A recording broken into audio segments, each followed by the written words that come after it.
It is now the year 2025, a year where in your left hand you could be scrolling on TikTok, in your right hand you could be hitting a vape, all whilst dropping a giant steamer at school. Now if you're asking me, that seems to be the absolute pinnacle of mankind. What a beautiful time to live! I wouldn't trade it for anything. With that being said though, there are way worse times to have been born a human on planet Earth. And today we're checking out what the worst times would be. This is you.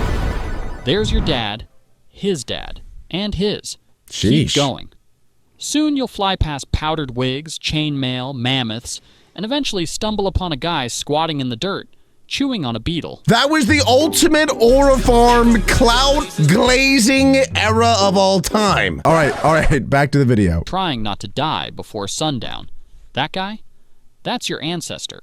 He has no name, no shoes, and no idea that you, a distant descendant with a snack addiction and a mild caffeine dependency. It is 11:15 p.m. I have a bum energy in my hand. Not sponsored, by the way. About 150 milligrams of caffeine is in here, which honestly isn't too bad. That is assuming that I haven't had 4 of them today. Now let me make it abundantly clear, I do not condone intaking lots of caffeine every single day. I just happen to be just like the guy on my screen right now, and I have a severe caffeine addiction. It's bad. Even exist. But here's the thing.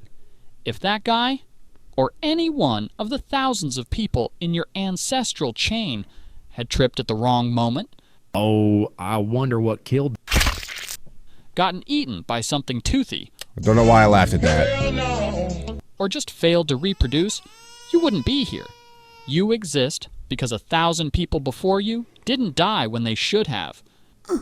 Isn't that insane? Do you guys ever think about that? Because I think about that more often than I think that I should. But the butterfly effect is so astronomically, enter big word here, that everything might just be fake. That's the reason I feel like we might be in a simulation. Because for millions and millions, billions of years, every single thing, not even just the actions that our ancestors made, but the actions of anything ever had to be so extremely precise to lead up to the point that we were born. Like mathematically, the chance of that happening is 0.001%. And because of that, I feel like it's more probable that we are in a simulation currently than us actually being alive. Does that make sense? Maybe I'm crazy. Okay, I had played at such a strange time. You're I don't even lucky. know what just happened. You're the byproduct of violent coincidence and stubborn biology. Daddy? So let's take a look at how close you came Daddy? over and over again Sorry. to never being born at all. We're going to rank 5 of the deadliest periods in human history, from bad but survivable to you might as well start writing your will at birth. Let's get right into it. Number 5, Ice Age. Around 20,000 years ago, during the last glacial maximum, Earth wasn't exactly coded. Wow, at one point there was 0.5% chance for humans to survive. That's absurd. Number 5, Ice Age. Hey, I love that Around movie. 20,000 massive ice sheets, up to 2 miles thick, smothered huge chunks of North America, Europe, and Asia. Average global temperatures dropped by about 10 degrees Fahrenheit, 6 degrees Celsius, turning most of the planet into a frozen wasteland where food was a distant rumor. Some things just never change. I still say that about 3 times a week. They must have just eaten a lot of fish, right? Because I feel like you can still fish when it's cold. If you were alive back then, your daily routine involved not dying of hypothermia, hunting woolly mammoths the size of school buses, and occasionally running away from creatures like the cave lion, Panthera spelaea, one of the largest wild cats in history. Your house? Probably a mammoth bone hut, or a cave shared with 40 of your least favorite relatives. Your clothing? Animal hides stitched together with bone needles. Want dinner? Good luck. You're armed with a sharpened stick, and your target weighs 6 tons and is actively trying to kill you. And if starvation didn't get you, a simple infected cut probably would. I think the biggest difference between the survival rate back then and now is probably the medicine, which I know might sound obvious, but also it's not, because I feel like when I think way back in the Ice Age period and whatever, the caveman period, they probably died so many times to animals out there. What was probably worse was like diseases and infected cuts and even something like the flu, for example. So I think the medical advancements is probably what was most important in keeping people alive longer. Number 4, the dawn of agriculture. The dawn of agriculture. That was a bad time to live? I feel like agriculture's a great thing. Somewhere around 10,000 years ago, humans had a brilliant idea.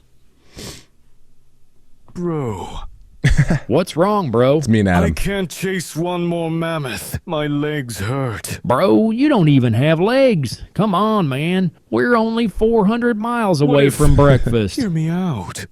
We make food come to us. How? We stay in one place, grow stuff, build. I don't know. I don't know.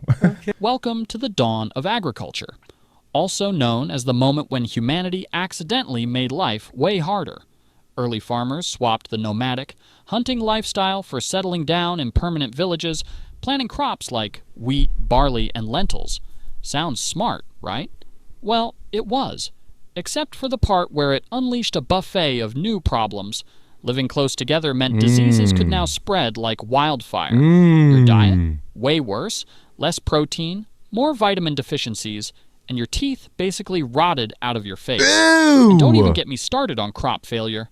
One bad drought, one swarm of locusts, one random flood, and your entire village starved to death. Yeah, but couldn't they not just go back to hunting? Maybe this is like years after they've started their farms, and maybe they cleared out all of like the deer and the wildlife in the area, so maybe they couldn't go back to hunting for whatever reason. Really, what they need to do is farm animals. Get cows, pigs, chickens, make them duplicate, you know, just give them some wheat, like in Minecraft. Bang, bang, bang. And then in like 3 days, you have 1 million of them. Next thing you know, your mom's your dad. I don't know why I said that. Archaeologists have even found ancient skeletons showing signs of malnutrition, anemia, and horrifying dental disasters. This must have taken place in England. Shout out England now. I actually do love my English people. Number 3, the Mongol invasions. If you were alive in the 13th century and saw a cloud of dust on the horizon, you had about 3 minutes to panic before your city got turned into a parking lot. I believe this one is going to be Genghis Khan, one of the greatest conquerors of all time. Greatest as in, yes, he slaughtered like millions and millions of people and I believe killed like 25% of the entire population of Earth. So your definition of great might vary from mine, but he was really, really good at conquering and slaughtering. Led by Genghis Khan, Boom! a man who treated mercy like a myth,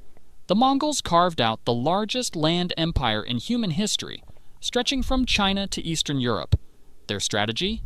Show up fast, hit hard, and leave absolutely nothing standing. A little bit false. He's leaving out some details. Not that I'm a historian, and maybe don't trust me. You should probably trust this guy before me. But to my understanding, Genghis would go to these villages and towns and say, hey, here's the deal. Join us, as in pay 50% taxes. We exchange goods and we will protect you and essentially join our empire, or we will slaughter everyone. And most cities and counties, towns, whatever you want to call them, they just had too much pride and they said no. And then Genghis said, okay, pew, pew, pew, pew, pew, pew, and slaughtered them all. My point being, by the way, is that he would at least offer to let them live, but he would say like, you're gonna pay 50% of everything that you make to us, which is kind of messed up, but he still offered. Number 2, the Black Death. That is insane. In 1347, Europe got an unexpected package from Central Asia, courtesy of some highly motivated fleas.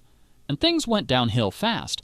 The Black Death, or bubonic plague, tore through towns and cities like a biological wildfire. Caused by the bacterium Yersinia pestis, it traveled on rats, fleas, and humans who had absolutely no concept of personal hygiene. Once it hit, survival became a lottery.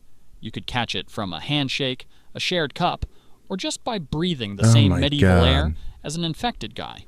Symptoms included giant swollen lymph nodes, fever, vomiting blood, and, spoiler alert, death, usually within days. It's estimated that somewhere between 30% to 60% of Europe's population was wiped out in just a few years. Entire villages were abandoned, economies collapsed, and doctors walked around wearing creepy bird masks filled with flowers because apparently vibe-checking the plague was peak medieval science. They were just aura farming, bro. They were just walking through the towns, dead bodies everywhere, just strutting through like Conor McGregor. That outfit is ridiculous, though. I kind of love it. Number 1. The Toba supervolcano eruption. Survival chance is 0.5%? What? Oh my god. For the whole world? Oh, just like the area. Around 74,000 years ago, the Toba supervolcano exploded and nearly deleted humanity from existence. Oh my god. When Toba erupted, it launched over 670 cubic miles of ash and debris into the sky, enough material to cover the entire United States. The eruption triggered a volcanic winter so devastating that sunlight was blocked for an estimated 6 to 10 years. Global temperatures crashed by up to 27 degrees Fahrenheit, 15 degrees Celsius. Plants withered, animals starved, and ecosystems collapsed worldwide. For early humans, already struggling just to find enough calories not to die every day, it was catastrophic. Food supplies vanished. Entire landscapes turned to frozen deserts. Rivers dried up, forests became graveyards. It's estimated that the total human population shrank to fewer than 3,000 individuals. A genetic bottleneck so tight that every person alive today likely descends from that tiny handful of survivors. 3,000 people. I almost don't believe that though, because 3,000 people, they probably all live like close to each other, and there's just so many different ethnicities today. And you're telling me they all came from 3,000 people? Like there's Africans, there's Indians, there's Chinese, there's white, there's South America. Like there's so many different ethnicities, but yet at one point in the world, we were down to just 3,000 people? I don't know, that seems a little bit suspicious to me. No crops, no animals, no sunlight, no second chances. Imagine spending your entire life in darkness, freezing, starving, with the constant fear that today might simply be the last day anyone sees the sun. No thank you. I'd rather be able to scroll on TikTok, curl up in a ball, and order Uber Eats for the rest of my lifetime. And yet, somehow, against all odds, a few stubborn, desperate humans managed to endure. You exist because they didn't give up when everything else did. That is truly remarkable, and I will never understand how we are all still alive today. But ladies and gentlemen, if you did enjoy today's video and want to watch another one, you know what to do. Leave a like, subscribe, and click on this video right here.